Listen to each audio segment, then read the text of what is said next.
Oke, mari kita lanjut alur cerita spoiler selanjutnya. Sebelumnya, Xiao Yan sudah berdiri dari tempat duduknya, dan 4 sosok lainnya perlahan berdiri dari kursi mereka. Dalam sekejap, mata orang-orang di aula berkumpul pada 5 orang ini. Mata tetua Seng di arena perlahan menyapu 5 orang. Setelah itu, dia berkata, "Kandidat yang mewakili berbagai klan, silakan masuk ke arena." Xiao Yan dan yang lainnya perlahan berjalan ke arena. Setelah itu, mereka semua berdiri agak berjauhan dan satu persatu memperkenalkan diri. Dan Xuan dari klan Dan, menyapa tetua Seng. Dan Xuan berdiri tegak saat dia menangkupkan tangannya dengan hormat.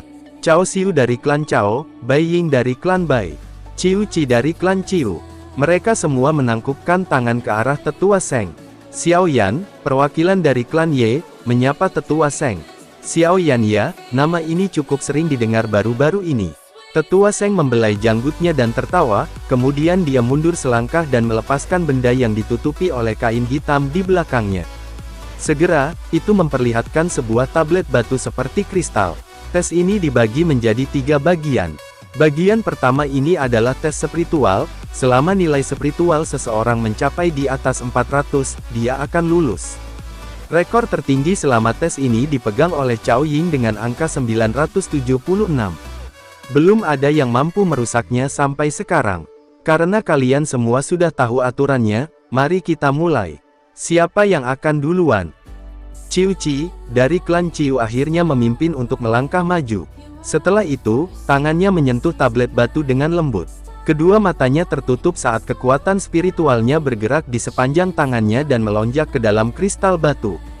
Detik berikutnya, angka merah darah di atas kristal batu tiba-tiba melonjak. Ini berlanjut selama sekitar 10 detik sebelum berhenti di angka 707. Dengan hasil ini, Ciu Ci perlahan melangkah mundur. Lagi pula, jumlah ini jauh melebihi angka kelulusan. Bai Ying segera maju dan melakukan seperti yang dilakukan Ciu Ci. Angka merah darah di atas kristal batu dengan cepat mulai melambung sebelum berhenti di angka 785.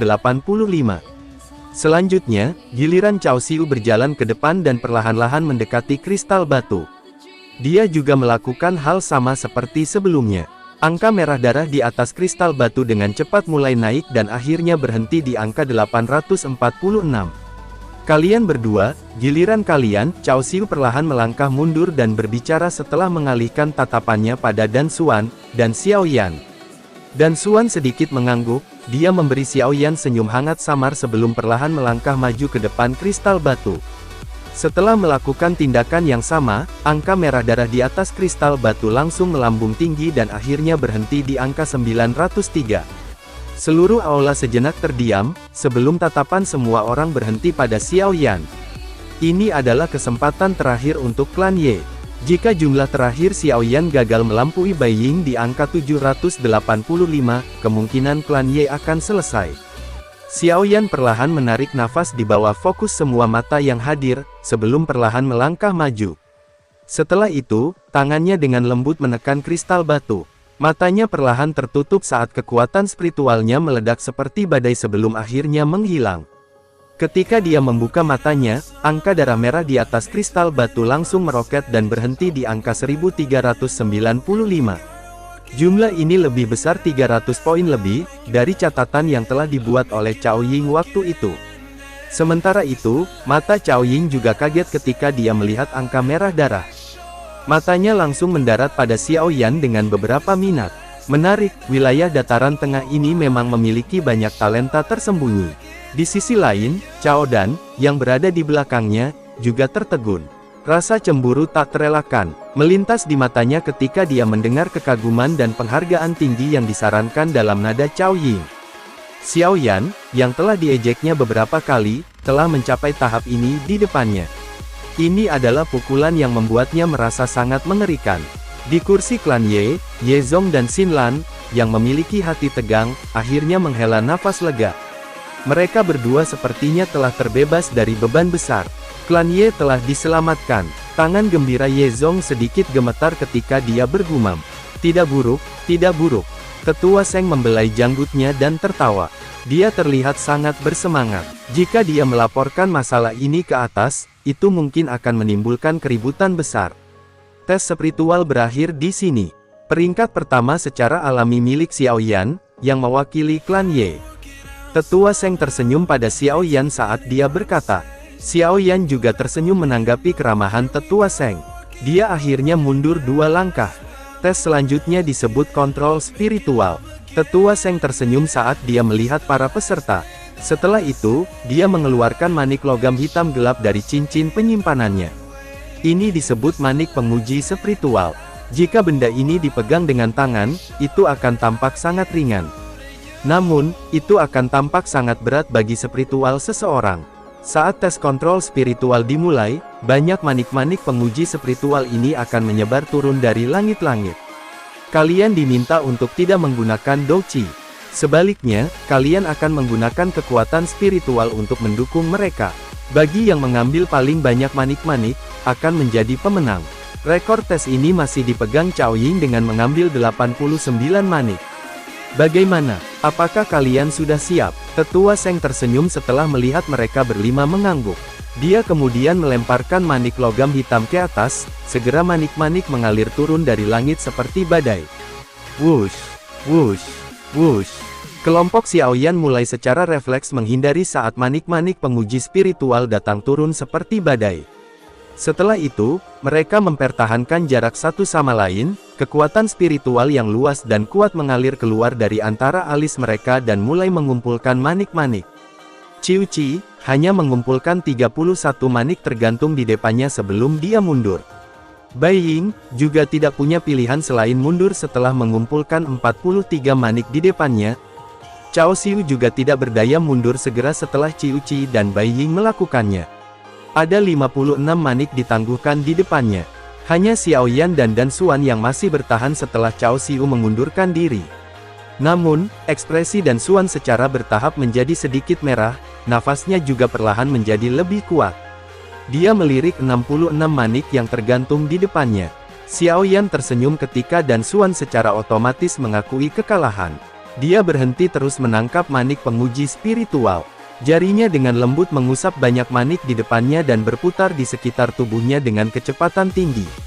93 manik, terima kasih karena mudah padaku. Xiao Yan tersenyum sambil menangkupkan tangannya ke arah Dan Xuan dan sisanya.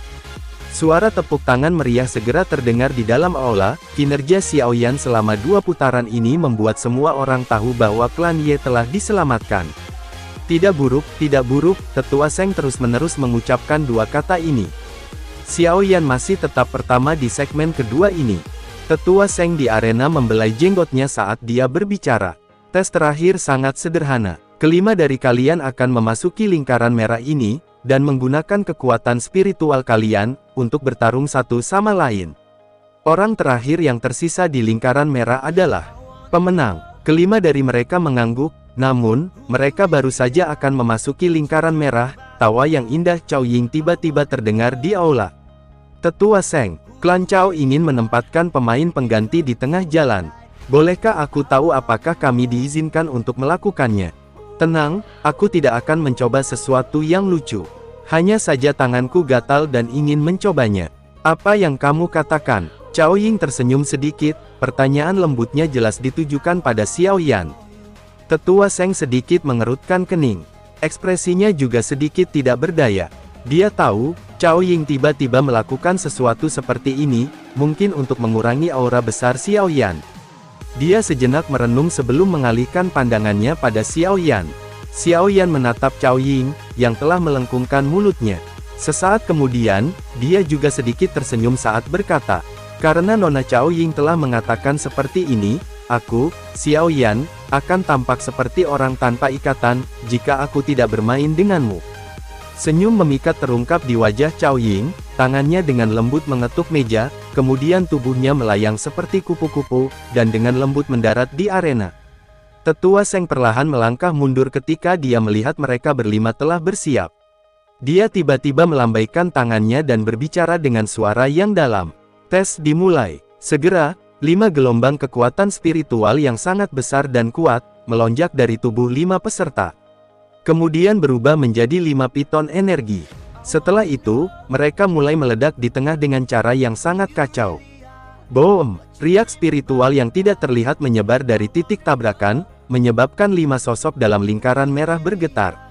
Itu masih baik-baik saja untuk Xiao Yan dan Cao Ying. Bahu mereka sedikit bergetar sebelum akhirnya pulih. Di sisi lain, tubuh dan Xuan, Bai Ying, dan Ciuci dipaksa mundur cukup jauh. Tangan Cao Ying membelah rambut hitam yang jatuh di depan dahinya.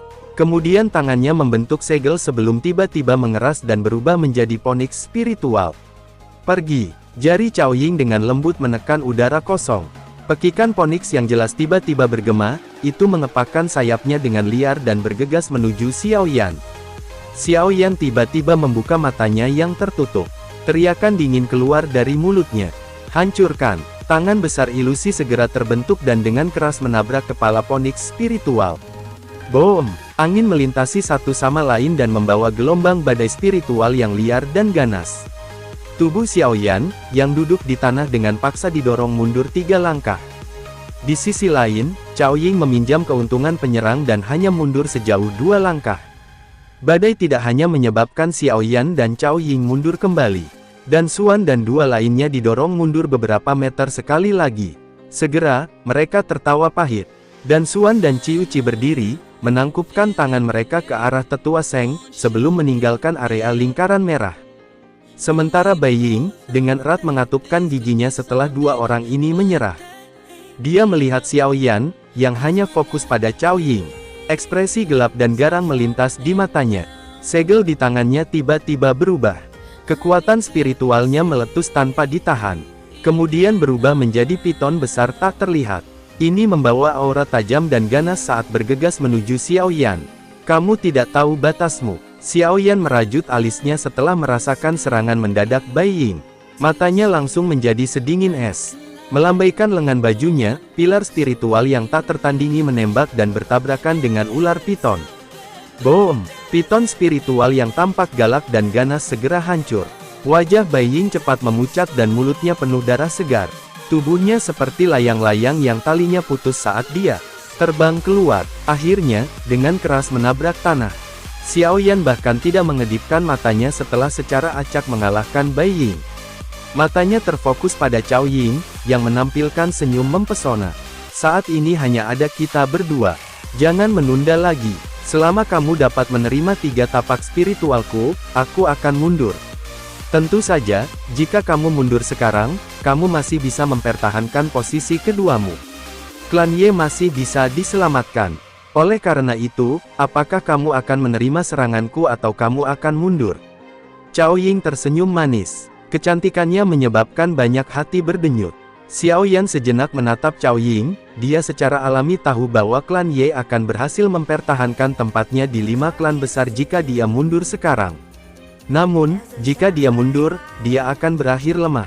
Selain itu, dia juga sangat tertarik pada Cao Ying, yang disebut sebagai calon penerus dari para pemimpin besar dari Menara Pil. Nona Cao Ying, silahkan. Senyum di wajah Cao Ying menjadi semakin penuh dengan godaan. Mengulurkan tangannya, dia segera membentuk segel aneh. Kekuatan spiritual yang sangat besar dengan cepat mengambang dan membentuk tapak spiritual. Mata Xiao Yan mempelajari segel aneh di tangan Cao Ying. Dari cara dia memandang, dia seolah-olah berencana untuk mengingat dengan kuat di dalam pikirannya. Sudut mulut Cao Ying diangkat sedikit setelah merasakan mata Xiao Yan. Kemudian, dia tiba-tiba berteriak, "Tapak spiritual misterius!" Segera, tapak spiritual bergegas secepat kilat menuju Xiao Yan. Ekspresi serius muncul di wajah Xiao Yan saat kekuatan spiritual yang megah melonjak dari antara alisnya. Kemudian membentuk tinju spiritual besar, dengan kejam menghantam tapak spiritual. Boom! 2 kekuatan spiritual bertabrakan, riak angin tak terlihat meletus dari titik kontak. Tubuh Xiao Yan terguncang sampai dia terbang mundur 10 langkah sebelum dia perlahan berhenti. Pada saat ini, dia kurang dari 30 meter dari garis batas merah. Lagi. Mata Cao Ying sedikit berkedip. Senyum di wajahnya semakin memikat. Kedua tangannya sekali lagi membentuk segel unik. Banyak kekuatan spiritual yang tak tertandingi mulai mengambang di antara kedua telapak tangannya. Mata Xiao Yan memanas ketika dia melihat segel tangan Cao Ying dengan cepat berubah. Gumpalan api hijau giok perlahan naik di kedua matanya. Ketika nyala api naik, dia tiba-tiba menemukan bahwa segel tangan Cao Ying yang cepat, menjadi sangat lambat. Ini menyebabkan dia tiba-tiba merasakan semacam pemahaman. Senyum lembut melintas di wajah Cao Ying setelah segel tangannya terbentuk. Kemudian tangan kirinya tiba-tiba didorong ke depan. Segera, sebuah tapak tangan yang besar bergegas keluar seperti harimau yang turun dari gunung yang menerkam Xiaoyan. Raungan rendah tiba-tiba meletus dari tenggorokan Xiaoyan. Dia mengubah tinjunya menjadi tapak tangan. Pada saat yang sama, dia mulai membentuk beberapa segel dengan cara yang tidak biasa. Boom! Segel itu baru saja terbentuk ketika tapak tangan besar melanda tapak Xiaoyan. Tangan Xiaoyan dengan keras menghempas ke tanah. Ini membentuk lubang setinggi 3 meter sebelum tubuhnya stabil. Dia sedikit menoleh, hanya ada 3 meter atau lebih sampai di garis merah. Dia sekali lagi menatap Cao Ying dan tertawa, lagi. Ekspresi Cao Ying sedikit berubah. Dia menghirup nafas dalam-dalam. Tangan kanannya yang memegang segel perlahan-lahan berubah. Setelah itu, sebuah tapak megah yang beberapa kali lebih kuat dari sebelumnya muncul seperti badai. Xiaoyan tiba-tiba membelalakkan matanya ketika tapak tangan Cao Ying, yang ditemani oleh badai spiritual. Dia segera mengikuti cara Cao Ying membentuk segel. Ketika segel di tangan Xiaoyan yang sangat aneh dilepaskan, kekuatan spiritualnya yang besar mulai dengan cepat menggumpal. Mata Cao Ying tiba-tiba menyipit ketika dia melihat segel tangan Xiaoyan. Ekspresi kaget muncul di wajahnya. Ini karena segel di tangan Xiaoyan, sama dengan yang dia lepaskan sebelumnya. Mata Xiaoyan menatap tegas pada badai spiritual yang bergegas mendekat.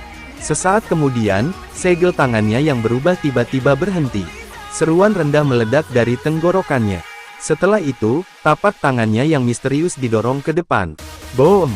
Dua tapak bertabrakan, ledakan rendah dan dalam segera terdengar di atas aula besar. Riak spiritual yang terlihat menyapu dan menyebar ke lantai batu arena. Pada saat ini, lantai arena benar-benar hancur. Debu secara bertahap menghilang, dan sosok Xiaoyan duduk di platform batu yang radiusnya kurang 1 meter dari lingkaran merah. Ada beberapa lubang tanpa dasar di depannya. Pada saat ini, lengan bajunya benar-benar compang-camping. Dari penampilan keduanya, sudah jelas bahwa Xiaoyan telah dirugikan. 3 tapak tangan telah naik. Kamu telah menang. Cao Ying menghela nafas lembut. Dia dengan elegan berdiri dan dengan lembut memberitahu. Xiaoyan sedikit tersenyum ketika mendengar kata-katanya. Dia telah menerima semua 3 tapak tangan Cao Ying, dan tidak dikirim keluar dari lingkaran merah. Menurut aturan, dia memenangkan pertandingan ini. Sementara itu, Ye Zong dan Xin Lan di kursi klan Ye mengungkapkan wajah yang dipenuhi dengan kejutan dan kegembiraan. Selalu menang di 3 tes. Hasil ini kemungkinan sesuatu yang klan Ye baru diperoleh selama puncaknya. Klan Ye telah diselamatkan. Dokter peri kecil dan Tian Huo Zunze juga tersenyum setelah melihat wajah penuh kegembiraan dari mereka berdua. Matanya segera meluncur ke punggung kurus di arena. Dia tidak pernah mengecewakan siapapun sejak awal. Tidak peduli siapa lawannya, dia tidak pernah kehilangan kepercayaan diri. Nona Cao Ying, terima kasih karena bersikap lunak padaku. Kamu berpikir secara diam-diam untuk mempelajari tapak spiritual milikku kan? Cao Ying berbicara dengan sikap setengah tersenyum sambil mengangkat matanya. Xiaoyan tanpa sadar sedikit malu, tapak spiritual ini tidak terlalu sulit untuk dipelajari. Namun, untuknya, yang belum pernah berlatih keterampilan jiwa, tidak diragukan lagi itu adalah harta langka yang akan sulit ditemukan. Cao Ying menutup mulutnya dan tertawa ketika dia melihat Xiaoyan merasa malu. Dia dengan lembut menggeser langkah kakinya dan berjalan ke sisi Xiaoyan. Jika Tuan Xiaoyan punya waktu, kita mungkin bisa secara pribadi melakukan pertukaran. Aku juga tahu beberapa keterampilan jiwa lainnya. Bau harum muncul di atasnya. Xiaoyan melihat ke wajah mempesona yang berada dalam jarak dekat. Wajahnya tanpa ekspresi saat dia tersenyum. Jika aku punya waktu, aku pasti akan menemukan Nona Cao Ying untuk bertarung. Pertemuan pil akan segera dimulai. Semoga, aku dapat bertemu denganmu di sana. Aku tahu, sebelumnya, kamu juga menahan diri. Mata cantik Cao Ying mempelajari Xiaoyan. Setelah itu, sudut mulutnya diangkat ke busur yang dipenuhi dengan godaan. Dia segera berbalik dan berjalan keluar dari aula besar. Xiaoyan melihat sosok itu dan menghela nafas dengan lembut. Wanita ini tidak mudah ditangani. Setelah itu, dia secara acak mengganti pakaian di bagian atas tubuhnya. Kemudian dia perlahan berjalan ke kursi klan Ye dan tersenyum pada Ye Zong dan yang lainnya. Kakak Xiaoyan, apakah kamu baik-baik saja? Xin Lan buru-buru bertanya setelah melihat Xiaoyan berjalan. Xiaoyan tersenyum dan melambaikan tangannya. Kemudian dia mengangkat bahunya saat berkata, karena tes sudah selesai, kita juga harus pergi. Tunggu, sebuah suara tiba-tiba terdengar di belakang Xiaoyan, dia kemudian memutar kepalanya, hanya untuk melihat Tetua Seng bergegas dengan wajah penuh senyum. Tetua Seng, apakah ada masalah? Xiaoyan buru-buru bertanya sambil tersenyum. Seng Yao tersenyum dan membelai jenggotnya. Kamu dipanggil Xiaoyan kan? Xiaoyan hanya tersenyum dan mengangguk. Aku telah mendengar masalahmu dengan lembah sungai es, Yao Chen adalah gurumu kan? Seng Yao tersenyum saat dia bertanya. Mata Xiaoyan menjadi sedikit dingin. Sebelum dia sempat menjawab, Seng Yao melambaikan tangannya dan tertawa. Tidak perlu terlalu cemas. Jika kita membicarakannya, bahkan aku menerima saran Yao Chen saat itu. Hati Xiaoyan sedikit tenang. Dia ragu sejenak dan memutuskan untuk tidak menyembunyikan siapa gurunya. Setelah itu, dia perlahan menganggukkan kepalanya. Penglihatan orang tua itu masih sangat tajam, sungguh iri. Seng Yao menarik nafas dalam. Alasan kamu datang ke wilayah Pil kali ini seharusnya adalah karena pertemuan Pil bukan? Seng Yao mengubah topik dan tiba-tiba bertanya. Xiaoyan tidak menyembunyikan apapun mengenai ini. Dia segera mengangguk. Pertemuan Pil akan segera dimulai, namun, aku berharap kamu akan ikut denganku ke menara Pil sebelumnya. Mungkin itu bisa membantumu. Aku pikir kepala asosiasi dan yang lain akan tertarik untuk bertemu denganmu. Tetua Seng dengan sungguh-sungguh menjelaskan setelah merasakan keraguan di mata Xiaoyan. Kepala asosiasi. Hati Xiaoyan seperti ditumbuk. Siapa lagi kalau bukan dari 3 kepala misterius dari Menara Pil? Sepertinya kamu sangat tertarik dengan tapak spiritual Cao Ying. Itu dipelajarinya dari Menara Pil, Tetua Seng tertawa. Suaranya sedikit menggoda, namun, godaan ini tidak ada gunanya. Segera mata Xiaoyan berpaling ke arah Tetua Seng, dia merenung sejenak sebelum perlahan mengangguk. Baiklah, aku pribadi akan menuju ke Ye Manor untuk membawamu ke Menara Pil dalam beberapa hari. Tetua Seng akhirnya tersenyum dan menjawab setelah melihat Xiaoyan mengangguk. Xiaoyan tersenyum dan mengangguk lagi, dia mengobrol sebentar dengan Tetua Seng sebelum meninggalkan aula besar bersama Ye Zong dan yang lainnya kembali ke Ye Manor.